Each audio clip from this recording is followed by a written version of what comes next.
Pasca Hari Raya Idul Fitri dan cuti bersama, berbagai objek wisata dan pusat perbelanjaan modern di Kota Prabu Mulih kini mulai tampak kembali normal.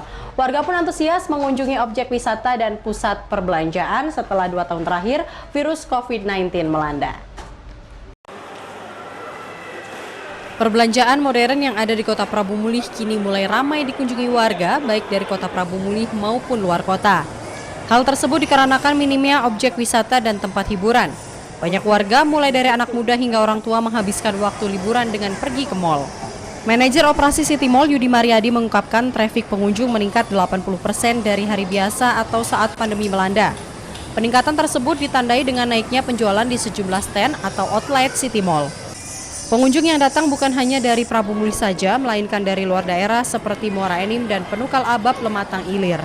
Rata-rata tempat yang menjadi destinasi adalah bioskop dan area permainan anak-anak. Di weekend kemarin dan hari ini memang hari libur, ada peningkatan memang di traffic. Kalau kita bicara normalnya seperti dulu, mungkin sudah hampir mencapai 80% dari normal. Salah satu pengunjung mengaku memilih mal jadi tujuan liburan karena jaraknya yang mudah dijangkau dan juga nyaman. Motor apa? Nonton dari Dengan penurunan yang cukup signifikan, angka warga terkonfirmasi virus COVID-19 serta diperlonggarnya aturan memakai masker oleh pemerintah pusat, kini geliat ekonomi masyarakat kembali menuju normal sehingga angka pengangguran dan kemiskinan dapat kembali turun.